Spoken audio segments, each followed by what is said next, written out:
Students, आज हम objective assignment देखेंगे क्लास 10 हरियाणा बोर्ड के लिए।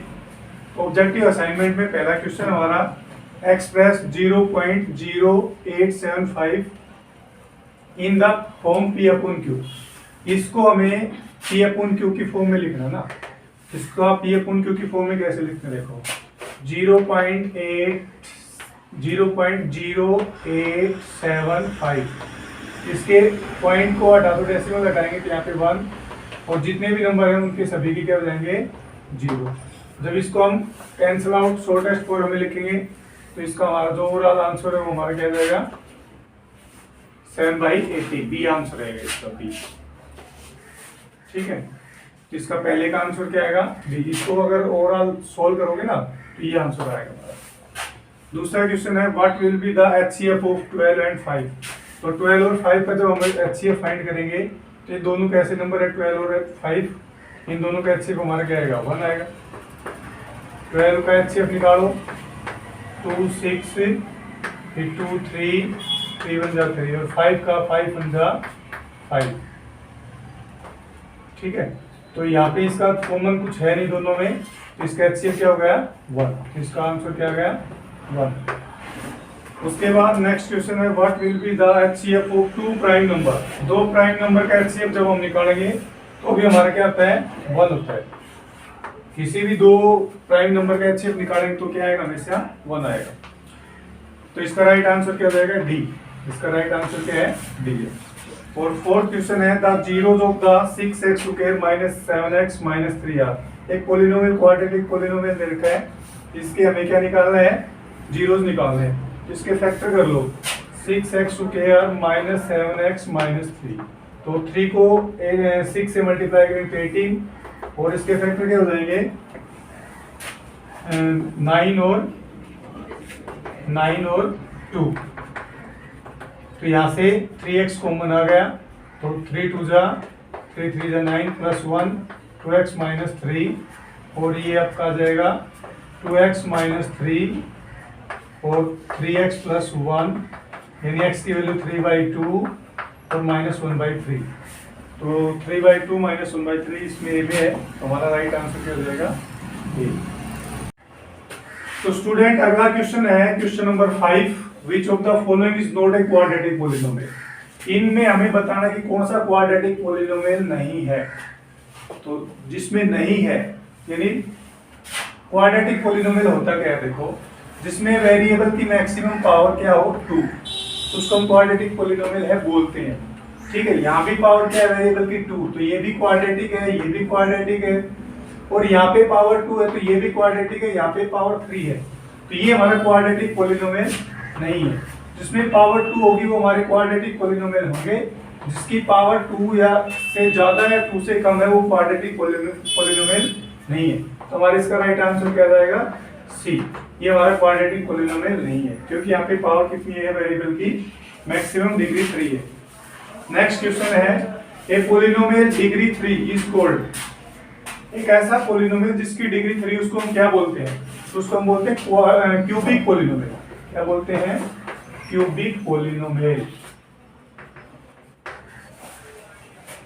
जिसकी डिग्री 3 उसको क्यूबिक पॉलिनोमियल बोलते हैं। जिसकी डिग्री 2 उसको क्वाड्रेटिक पॉलिनोमियल बोलते हैं। जिसकी डिग्री 1 उसको मोनोमियल बोलते हैं।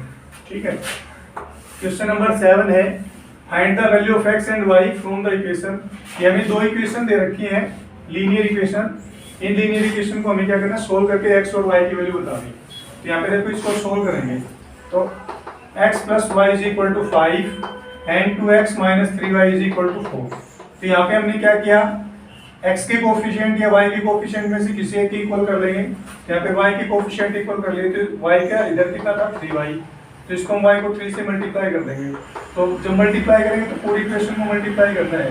तो 3x प्लस का 3y 5 3 जा 15 और ये हमारे पास क्या है 2x minus 3y is equal to 4।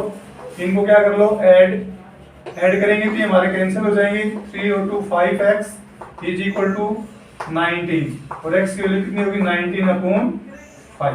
ये तो हमारी x की वैल्यू हो गई। अब हमें यहाँ से x से y की वैल्यू निकालनी है।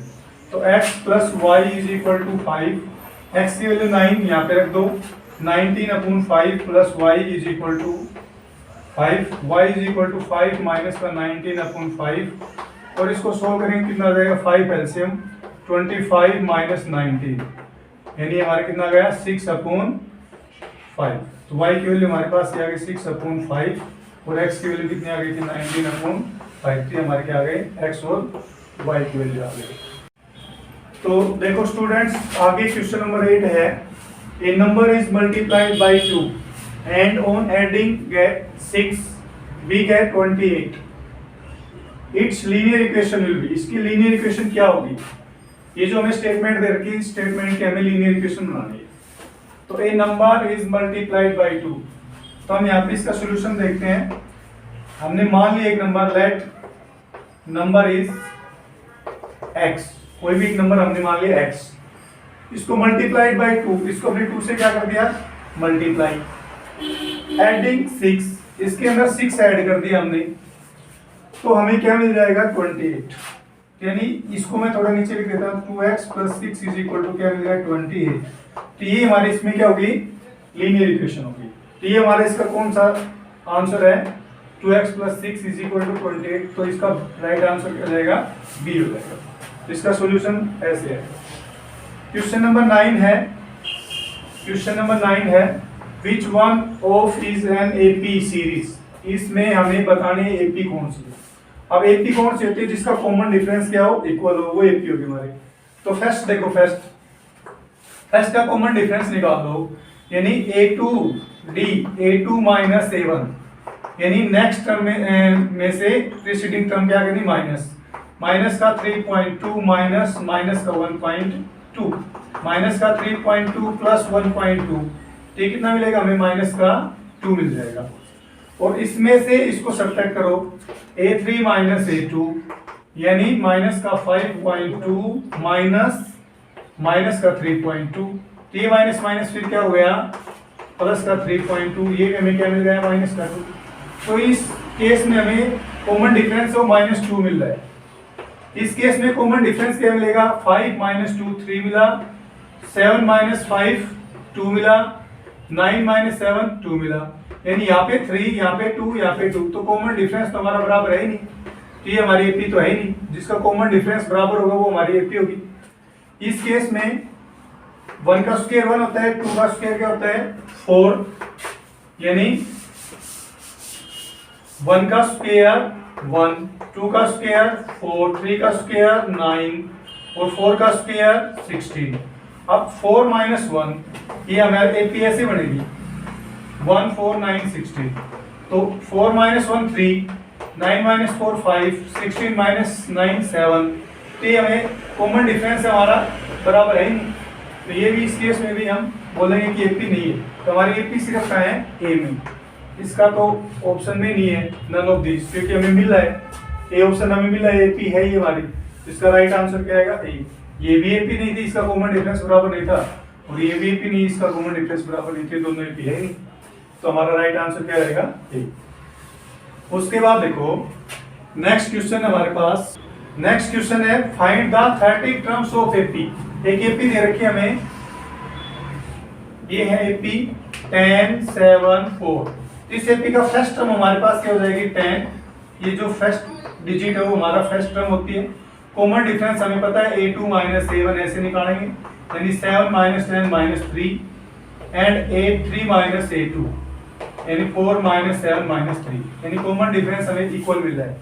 और हमें कौन सी टर्म निकालनी 30th टर्म, यानी n की वैल्यू हमारे पास क्या होगी 30। तो अब हमें nth टर्म निकालने का फॉर्मूला हमें पता है an = a + n - 1 × d, ये nth टर्म निकालने का फॉर्मूला है।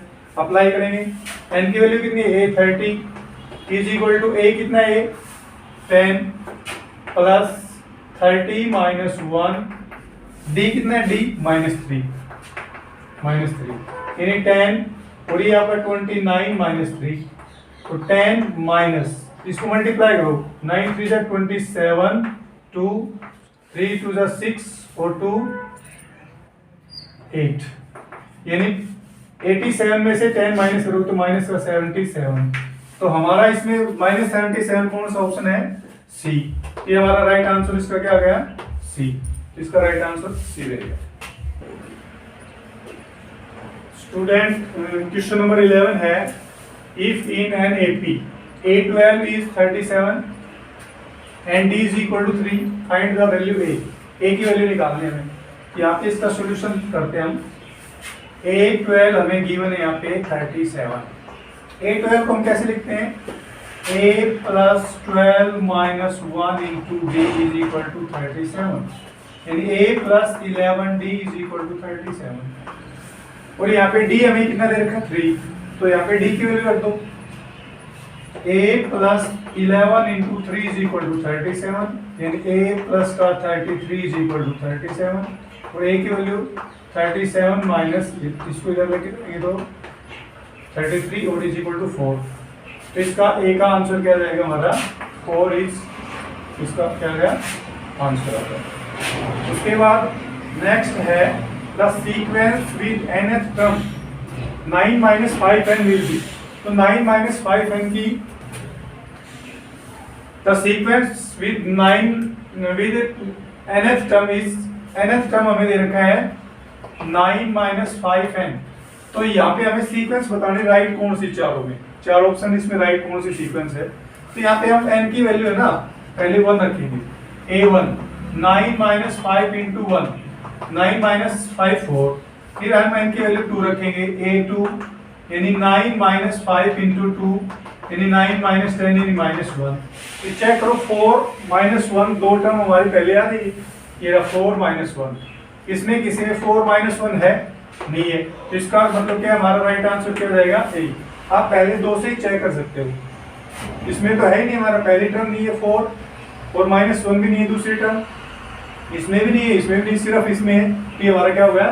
राइट आंसर ए हो गया। अब जैसे नेक्स्ट है द डिस्टेंस बिटवीन पॉइंट -5 7 और -1 3। तो इसका डिस्टेंस हम कैसे निकालेंगे? देखो ए हमें दे दिया -5 7 और बी हमें दे दिया -1 3। तो इसका डिस्टेंस निकालो ए बी। तो डिस्टेंस के लिए डिस्टेंस फॉर्मूला आपको पता है क्या होता है? x2 minus x1 square plus y2 minus y1 square. तो यहाँ पे ये हमारा x1 y1 हो गया, ये x2 y2 का। इसको यहाँ पे रखो फॉर्मूले के अंदर, रूट ऑफ x2 माइनस यानी -1 और माइनस प्लस 5 का होल स्क्वायर प्लस 3 minus 7 का होल स्क्वायर यानी 4 का स्क्वायर और यहाँ भी -4 का स्क्वायर। अब यहाँ पे कितना आ गया? 16 प्लस 16 यानी √32 यानी 4√2 कितना आ गया? 4√2। तो इसका राइट आंसर क्या रहेगा? ए 4√2। ठीक है, ये हमारा क्वेश्चन नंबर 13 का। क्वेश्चन नंबर 14 देखो, इसमें हमें if origin is at one and, मान लो एक लाइन है और इस लाइन का ओरिजिन ही वन एंड है, ओरिजिन मान लो हमारा वन एंड है, इसके कोऑर्डिनेट हमारे क्या हो गए? 0 0। और इस लाइन का जो मिड पॉइंट हमें दे रखा है segment end of the line segment whose mid point is, ये मिड पॉइंट मान लो हमारा C है, इसके कोऑर्डिनेट हमें 1 0 दे रखे हैं। Find the coordinate of other and, इस एंड के कोऑर्डिनेट हमें क्या निकालने हैं? तो हमें क्या करेंगे? मिड पॉइंट फॉर्मूला यूज करेंगे। तो मिड पॉइंट फॉर्मूला हमारा क्या होता है? मिड पॉइंट फॉर्मूला क्या होता है? x is equal to x1 plus x2 upon 2 and y is equal to y1 plus y2 upon 2। ये हमारा मिड पॉइंट फॉर्मूला होता है। अब इसमें देखो मिड पॉइंट में ये हमारा क्या हो गया? x1 y1, ये x2 y2 और ये हमारा क्या हो गया? xy। तो यहाँ पे हम x की जगह लिखेंगे 1 is equal to x1 की जगह लिखेंगे 0 plus x upon 2, 0 plus x upon 2, x1 plus x2 upon 2। 2 को इधर ले आओ, जब हम 2 को इधर रखेंगे, 2 को इधर लेके आएंगे तो 2 is equal to 0 plus x, यानी x की वैल्यू क्या आ गई? 2। ऐसे ही y की वैल्यू निकालेंगे तो 0, y की जगह क्या रखेंगे? 0 is equal to 0 plus y, 0 plus y upon 2। तो 2 को 0 से मल्टीप्लाई करो क्या है? 0। तो ये y की वैल्यू क्या आ गई? 0। तो इसके कोऑर्डिनेट क्या आ गए हमारे? 2 और 0, 2 और 0। तो 2 0 इसमें बी आंसर है, 2 0 कौन सा आंसर है? बी। तो ये हमारा right answer. Student next question हमारा 15, the coordinate of origin are. Origin के कोऑर्डिनेट क्या होंगे? बिल्कुल सिंपल सा क्वेश्चन है, सभी को पता है। ये हमारा एक्स एक्सिस होता है, ये हमारा वाई एक्सिस होता है, और जहाँ पे दोनों मीट करते हैं वो हमारा ओरिजिन होता है। तो ओरिजिन के कोऑर्डिनेट हमेशा क्या होते हैं? 0 0। और कोऑर्डिनेट क्या होते हैं ओरिजिन के? हमेशा 0 0। तो इसका तो राइट आंसर क्या आ गया? सी। ये बिल्कुल सिंपल सा क्वेश्चन था। अब इसमें देखो नेक्स्ट है हमारा, if sin a is equal to 3/4 the value of cos a।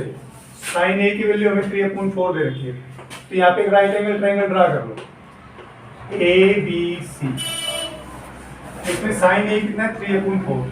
तो P पंडित बद्री प्रसाद हर बोलो, इसके अकॉर्डिंग साइन क्या है हमारा? Perpendicular upon hypotenuse. Perpendicular upon hypotenuse. तो यहाँ पाइथागोरस थ्योरम का यूज करके हम यहाँ पे क्या निकाल लेंगे? ए बी निकाल लेंगे, यानी 4 square is equal to 3 square plus A B square, यानी 16 माइनस का 9 is equal to A B square, यानी ये भी कितना मिलेगा? 7, और 7 is equal to A B square. और स्क्वायरिंग करेंगे, रूट लेंगे, तो ए बी की वैल्यू कितनी आ गई? √7। तो ये हमारा कितना आ गया? √7। तो इसकी वैल्यू हमारे पास क्या आ गई?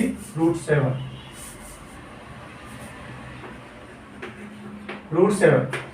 ठीक है, अब हमें क्या निकालना है? कोस ए। तो कोस ए हमारा क्या होता है? Base upon hypotenuse. तो बेस कितना हो गया? √7, हाइपोटेन्यूज कितना हो गया? 4। तो इसका एग्जैक्ट आंसर हमारा क्या आ गया? √7/4। ये हमारा क्या आ गया? 16 का आंसर आ गया। ये कैसे आया? ये हमने अभी सोल्व किया। उसके बाद है 2 tan 45 degree 1 plus tan square 45 degree is equal to. यहाँ पे देखो tan 45 हमेशा क्या होता है? tan 45 की वैल्यू टेबल में क्या होती है? 1। तो यहाँ पे रखो 2 tan 45 की वैल्यू 1/1 प्लस 1 स्क्वायर, यानी 2/2। 1 का स्क्वायर 1, 1 प्लस 1 2, कैंसिल आउट 1। इसका राइट आंसर क्या आ जाएगा? 1 आ जाएगा। क्या आ जाएगा? 1। नेक्स्ट है the longest code of a circle is. Circle की सबसे बड़ी कोड क्या होती है? एक सर्कल है, मान लीजिए ये इसकी कोड है, ये भी इसकी कोड है।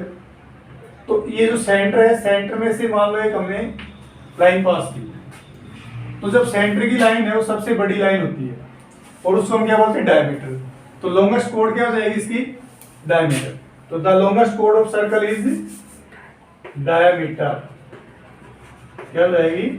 डायमीटर। नेक्स्ट है how many maximum tangent can a circle have. एक सर्कल के मैक्सिमम टेंजेंट कितने हो सकते हैं? तो एक सर्कल के मैक्सिमम टेंजेंट है वो इनफाइनाइट हो सकते हैं। कैसे हो सकते हैं? मान लीजिए एक सर्कल है, इसका ये भी टेंजेंट है, ये भी टेंजेंट है, ये भी टेंजेंट है, ये भी टेंजेंट, इसका हर पॉइंट पे टेंजेंट हम निकाल सकते हैं, इसलिए यहाँ पे इनफाइनाइट टेंजेंट हम फाइंड कर सकते हैं। तो इसकी आंसर क्या जाएगा? इनफाइनाइट। और नेक्स्ट है if a line is drawn from the centre of circle. मान लीजिए हम एक सर्कल दे रखा है, if a line is drawn from the centre of circle, circle के सेंटर से एक लाइन पास हो रही है टू द बाइसेक्ट द कोड, और ये कोड को क्या कर रही है? बाइसेक्ट कर रही है। Make blank angle with code. Code के साथ कितने का एंगल बनाएगी? मान लो ये हमेशा कितने डिग्री का एंगल बनाती है? 90 डिग्री का। कितने डिग्री का एंगल बनाएगी? 90 डिग्री का। देखो नेक्स्ट क्वेश्चन है 21। Find the area of quadrant of the circle with radius r. अब हमें सर्कल का क्वाड्रेंट का एरिया निकालना है। तो मान लीजिए कोई सर्कल है, इस सर्कल में हमारे कितने क्वाड्रेंट होते हैं? 4। तो ये क्वाड्रेंट का एरिया निकालना है। तो सर्कल का एरिया क्या होता है? Pi R square. मान लीजिए इस सर्कल की रेडियस आर है, क्योंकि आर रेडियस हमें दे रखे हैं, तो सर्कल की रेडियस आर है, तो सर्कल का एरिया क्या हो गया? पाई आर स्क्वायर। और पाई आर स्क्वायर का ये कौन सा पार्ट है? ये 4th पार्ट है, तो इसको 4 से क्या कर दो? डिवाइड। इसको हम बोलेंगे एरिया ऑफ क्वाड्रेंट। इसका राइट आंसर क्या जाएगा? पाई आर स्क्वायर अपॉन 4। ये हमारा इसका क्या हो गया? आंसर हो गया 21 का। 22 देखो, find the radius of the circle. Circle का हमें क्या निकालना है? रेडियस निकालना है। अब उसका एरिया दे रखा है, तो एरिया कितना दे रखा है यहाँ पे सर्कल का? 2200/7। एरिया कहता है pi R square is equal to 2200 upon 7, यहाँ से r की वैल्यू निकाल दो क्योंकि रेडियस हमें निकालना था, यहाँ पे रेडियस फाइंड करना था। तो 2200 अपॉन 7 अपॉन पाई, 22 और 7 ऊपर चला गया, 7 से 7 ये 100 आ गया, यानी r square is equal to 100 और r की वैल्यू कितनी आ गई यहाँ पे 10। यहाँ पे रेडियस कितना आ गया, अभी डेसीमीटर में था तो हमें रेडियस भी डेसीमीटर में रखना है, तो इसका आंसर क्या जाएगा 10 डेसीमीटर। ठीक है, नेक्स्ट है 23, the total surface area of cube of side L will be. तो total surface area of cube का टोटल सरफेस एरिया क्या हो जाएगा, मान लो हमारा, मान लीजिए क्यूब है, इस क्यूब का टोटल सरफेस एरिया क्या हो जाएगा, इस क्यूब की हमने एक साइड मान ली, ये साइड हमने मान ली L, इसका टोटल सरफेस एरिया क्या होता है TSA of cube 6a square, यानी 6 a की जगह हम क्या लेंगे L, 6L स्क्वायर, इसका राइट आंसर क्या हो जाएगा 6L स्क्वायर। ये हमारा क्या है टोटल सरफेस एरिया क्यूब का। नेक्स्ट है the diameter of the base of right circular cylinder. एक सर्कुलर सिलेंडर है हमारे पास, the diameter of the base of the right circular cylinder, ये बेस का सर्कुलर डायमीटर हमें 28 सेंटीमीटर है। तो रेडियस कितना हो गया भाई, रेडियस हमारे पास हो गया 28 अपॉन 2, डायमीटर का हाफ होता है 14 centimetre, and it's height is 21 centimetre. और इसकी हाइट हमें कितनी दे रखी है 21 सेंटीमीटर, हाइट कितनी 21 सेंटीमीटर। आपको CSA फाइंड करना है, CSA means curved surface area, तो CSA क्या हो जाएगा कर्व्ड सरफेस एरिया 2 पाई RH, सिलेंडर का CSA क्या होता है 2 पाई RH, तो 2 पाई की वैल्यू 22 अपॉन 7, R हमने कितना फाइंड किया 14 और H कितना है 2, तो यहाँ पे इसकी हाइट कितनी होगी 21, तो 7 3 जा 21, इसको मल्टीप्लाई करेंगे तो कितना जाएगा 22 इंटू 2 44 मल्टीप्लाई, और 14 को 3 से करेंगे तो 42, तो इनका मल्टीप्लाई करेंगे कितना आएगा 44, 42 का मल्टीप्लाई करो, 4 2 जा 8, 4 2 जा 8, 4 4 जा 16, 4 4 जा 16 17, 8 4 8 1, तो यहाँ पर जाएगा 1848, 1848, और ये किस में दे रखा था हमें सेंटीमीटर में, सेंटीमीटर स्क्वायर। ये हमारा इसका आंसर। नेक्स्ट है 25, if PE is equal to 0.03, the value of P not E। तो प्रोबेबिलिटी में हमने पढ़ा था कि PE plus PE not is equal to हमेशा क्या होता है 1, तो PE की वैल्यू हमें कितनी लगेगी 0.03 प्लस PE नोट निकालना हमें 1, तो PE नोट कितना हो जाएगा हमारा 1 माइनस 0.03, इट मीन्स 0.97, इसका आंसर क्या जाएगा 0.97, ये हमारा क्या गया